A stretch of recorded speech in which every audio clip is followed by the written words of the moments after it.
Welcome to my annual video about Halloween. And today I wasn't really sure I was going to make one of these this year because where I am here in Kuala Lumpur, the weather certainly doesn't feel like Halloween. Where I'm from, Carbondale, Pennsylvania, back in the United States, Halloween usually has colder weather. The leaves on the trees are turning colors and it gets darker a little bit earlier in the day.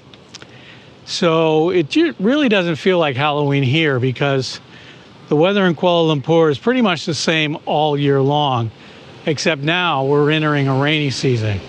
But other than that, it's just generally hot all the time. But I do have a few things to say about Halloween movies this year, so I thought, why not? I'm going to give it a try. Those of you who watch my videos a lot will notice that I'm out a little bit later in the day doing my walk than I normally do it. Usually I like to walk in the morning, get my exercise done and out of the way before it really gets too hot during the day.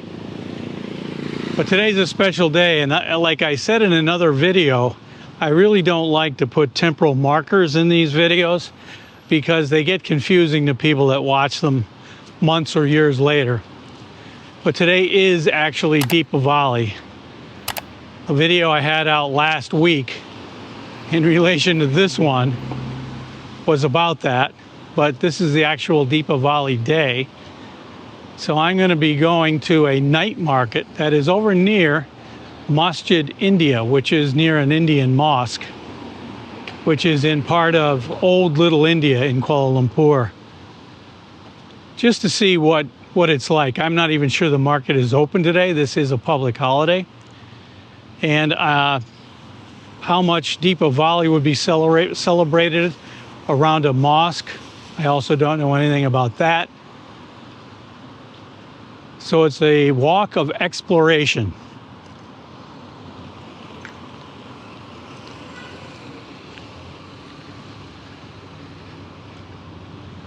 I do know there's a nice night market over here, but like I said, I'm not sure it's open, but we're going to find out soon.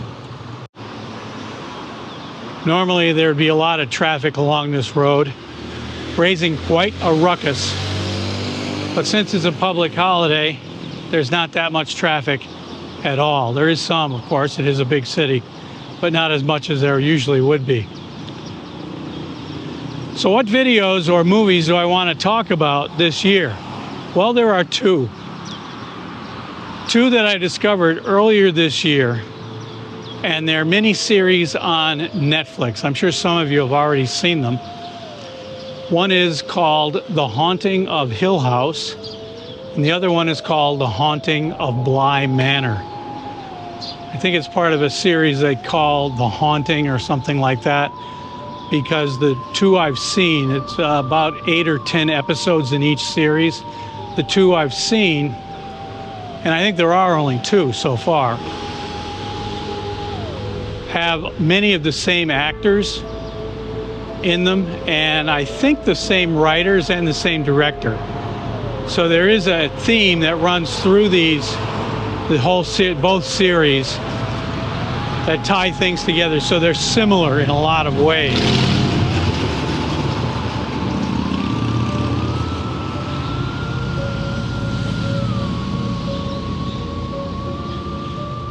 That was another motorcycle that seemed they were going for a world record attempt at creating noise. Anyhow, the first video, or the first series, was The Haunting of Hill House. Now this is the series with the same name as the original book that was written by Shirley Jackson back in the 1950s.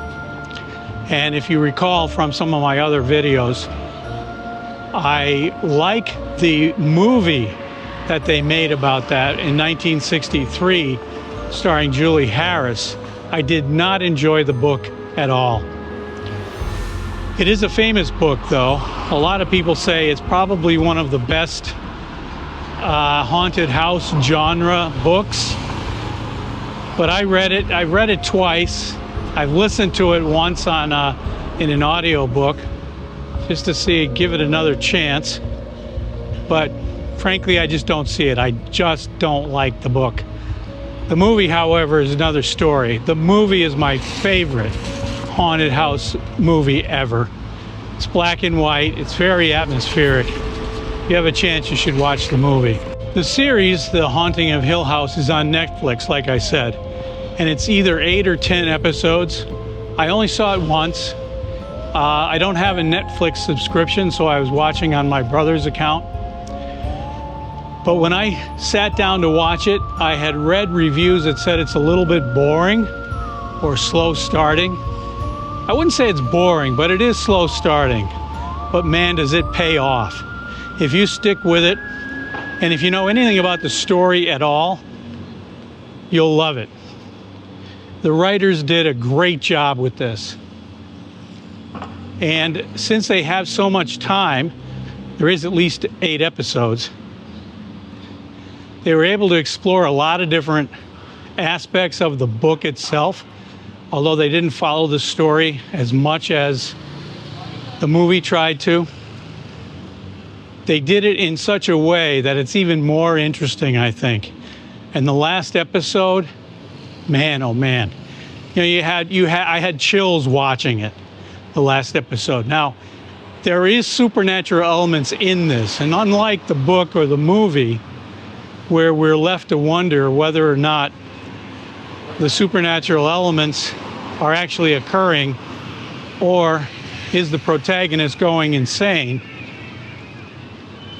In the series, the supernatural elements are real, they are actually occurring, but there is an element of insanity also. Like I said, if you have a chance to watch that, you should do it. The Haunting of Bly Manor is based on a Henry James novel called Turn of the Screw. Actually, I think it's just a short story. It's not really a novel. But that was also made into a movie in 1961 called The Innocence, starring Deborah Kerr. Another one of my favorite horror movies. In the movie and in the story, you're wondering whether or not Deborah Kerr is insane, or whether the supernatural elements are actually occurring and things like that, just like in The Haunting of Hill House.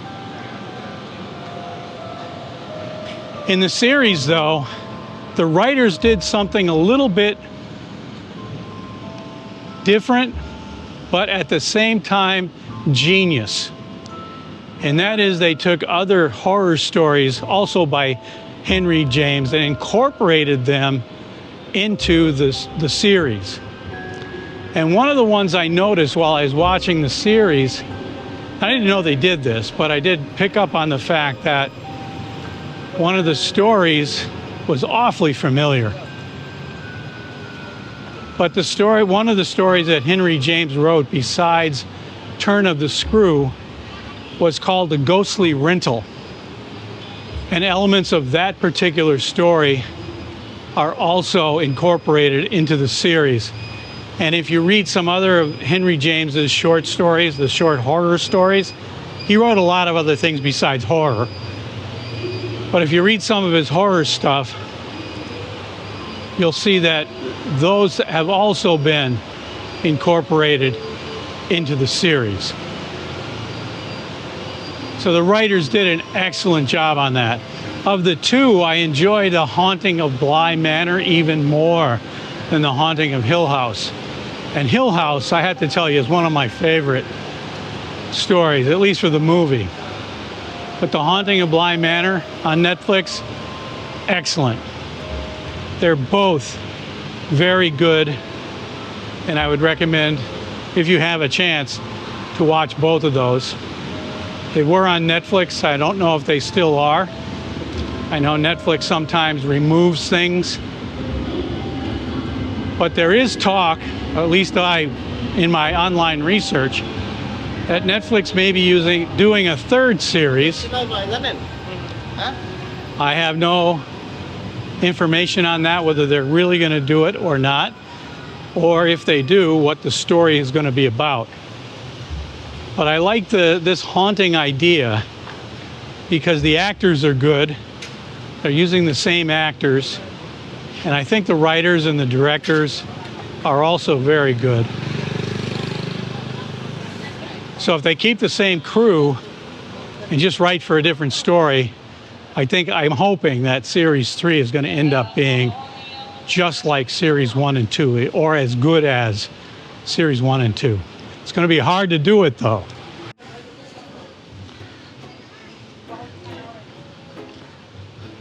I'm walking near Masjid Jamek. This is a place that I don't usually record anything, because when I come over here, what's really going on here is they're selling things. It's a market for clothing, shoes, textiles, you name it. And usually I have no need for things like this, so I rarely come over here.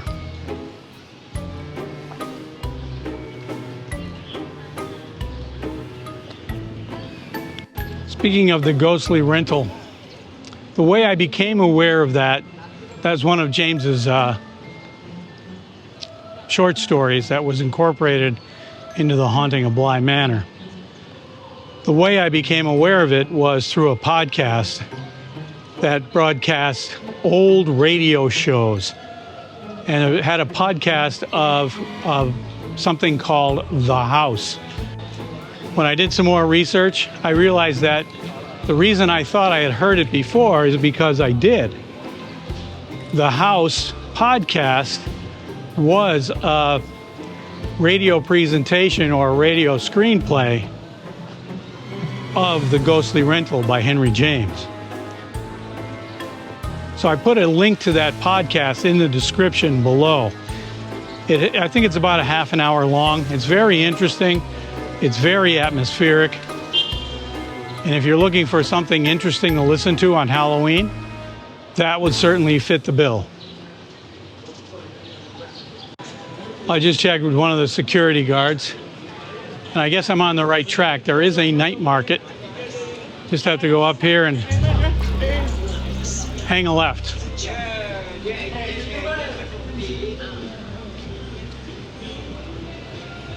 I think the fact that it's raining has put a damper. Get it? Damper? Sorry. I think that's 2 videos in a row where I did that. The rain has put a damper on attendance. This is a night market. I know this is not here during the day. But it's mostly clothing. If there's a lot of food, I haven't seen it.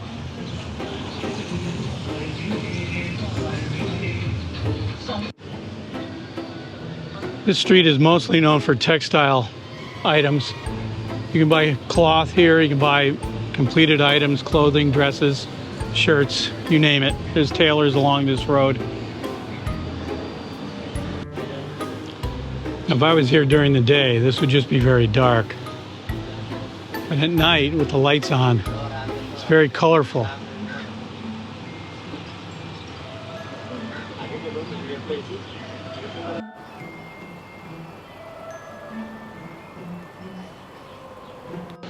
Well, I was wrong as usual. The rain has not put a damper on anything here. Where I was not where the market was, at least not most of the market. So now I'm continuing to walk down the street, and I'm running into all kinds of food stalls and clothing stalls and gadget stalls. So this is an actual excellent night market. Pulut dan Chakan, Kacang.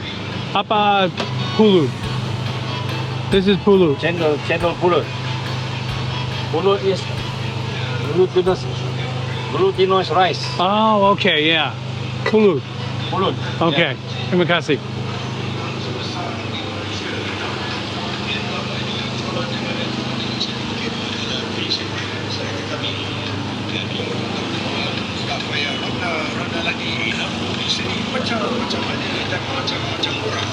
This is something that's always amazed me, are these different drinks. They're colored drinks. Air Kalapa is coconut. Limau Assam is some kind of lemon. I'm not sure what Assam is. Then honeydew, it's same in Malay as it is in English. Manga susu is mango milk, or a mango drink with milk. And timbaki lychee. Well, lychee is a fruit. I'm not sure what timbaki means.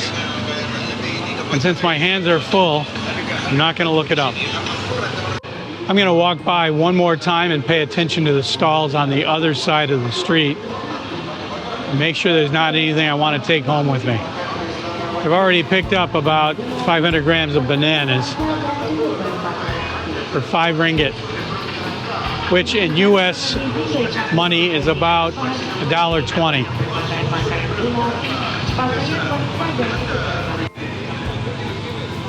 Anybody that grew up with me in Carbondale, Pennsylvania will remember a chocolate drink that we made at our homes called Nestle's Quick.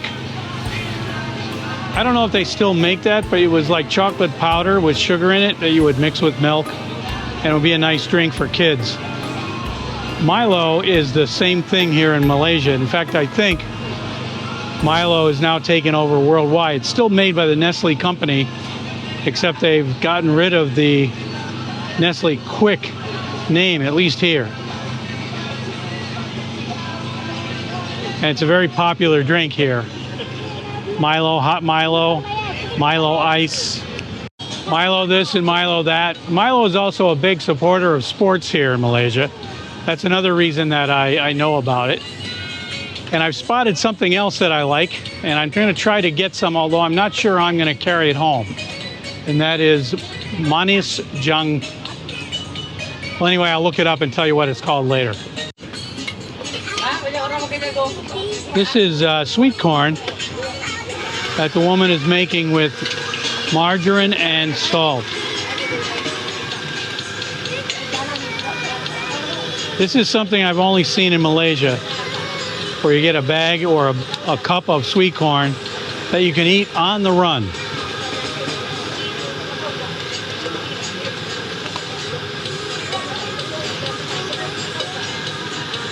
I know anybody that's looking at this wants to have this. This is a great snack for 4 ringgit. Well, I've got my dinner and a snack. My cup of manis janggung. That is sweet corn. And it's eaten the same way we eat it in the United States, except it's not on the cob. They actually take the kernels off, put butter, and cook them, of course, boil them or whatever they do to them, and then put butter and salt on them, put it in a cup, and off you go. 4 ringgit, which is less than $1 US. So I'm going to wrap this up here. I encourage you to watch those 2 mini-series from Netflix that I mentioned. The Haunting of Hill House and the Haunting of Bly Manor. And that's going to wrap up my Halloween video for 2022. Thanks for watching. I'll see you in the next one. Hey folks, thanks for watching. If you like this video, please subscribe by clicking my face over there on the left. That's it for today. I'll show myself out.